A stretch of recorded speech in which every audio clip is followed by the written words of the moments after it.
Hello everyone, আজকে হলো দীপাবলি। তো সকলকে দীপাবলি অনেক অনেক শুভেচ্ছা রইলো, অনেক অনেক ভালোবাসা। আজকের দিনটা যেন সবার ভালো কাটুক। তো আমি ওপর থেকে গামলাটা নামিয়ে নিলাম, কারণ প্রদীপ এনেছিল বাবা আগের দিন রাতে। তো ওগুলোকে ভিজিয়ে রাখতে হবে। তো তাই কলে যাচ্ছি জল আনতে। তো জলে এনে আমি এই প্রদীপগুলোকে ভিজিয়ে নেবো ভালো করে। আর কাল থেকে আমার প্রচণ্ড জ্বর, সর্দি, কাশি, তাই শরীরটা কেমন হয়ে গেছে, খুব খারাপ শরীরটা। তো তারপর জল এনে আমি এখানে জলে প্রদীপগুলোকে ভিজিয়ে নিচ্ছিলাম ভালো করে। মানে যতক্ষণ ভিজিয়ে রাখবে, যতক্ষণ জল টানবে, তো তেল কম লাগবে। তো এখানে আমার মোটামুটি প্রদীপ ভিজানো কমপ্লিট হয়ে গেছে। তো প্রদীপ ভিজানোর পর সকাল সকাল ঘুম থেকে উঠে উঠোনটা লিপেছিল ভালো করে, তো সেটাই দেখাচ্ছিলাম। আর ওখানে প্রদীপ এনেছিল বাবা 30টার মতো। তো তারপরে আগের বছরের পুরনো প্রদীপগুলো সেগুলোকে নামিয়ে নিয়েছিলাম, কারণ যদি না হয় তাহলে ওগুলোকেও কিছু মিলিয়ে জ্বালাবো। তারপরে এখানে আমার খুব খিদে পেয়ে গেছিলো, তাই এখানে আমি ভাত খেতে বসে পড়েছি।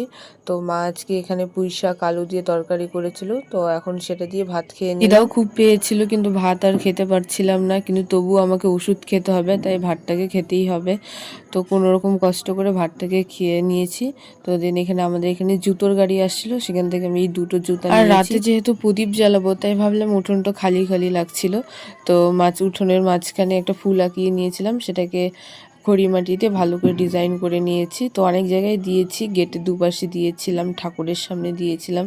তো কেমন হয়েছে জানাবে। আর আজকে আমি ভিডিওটা শুরু করেছিলাম সকাল থেকে, মানে সকালে ঘুম থেকে উঠে ভিডিওটা শুরু করেছিলাম।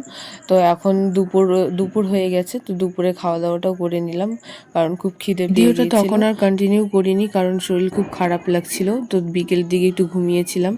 তারপরে এখানে সন্ধেবেলা আমি এখানে প্রদীপ জ্বালিয়ে নিয়েছিলাম।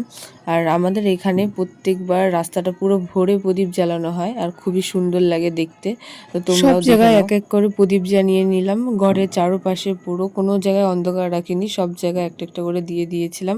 তো তারপর জ্বালানোর পর কিছুটা এমন লাগছে আমাদের বাড়িটাকে দেখতে। আর মাঝখানে এখানে আমি ফুলটা আঁকিয়েছিলাম, এর ভিতরে ভালো করে সাজিয়ে দিয়েছি। তো কেমন লাগছে তোমরা সবাই জানাবে। আর তারপরে এখানে ভাই বাজি নিয়ে এসেছিলো, সেটাকেই আমি এখানে ফাটাচ্ছিলাম। আর বাজি ফাটাতে সেমন আমার ভয় লাগে, কিন্তু এরকম ঝুড়িবাতি এইসব আমি জ্বালাতে পারি, ঘট বোম। তো তারপর এখানে মা পাস্তা বানিয়েছিল, তো সেখানে পাস্তাটা খাচ্ছিলাম। আর টাটা, দেখা হচ্ছে নেক্সট ব্লগে।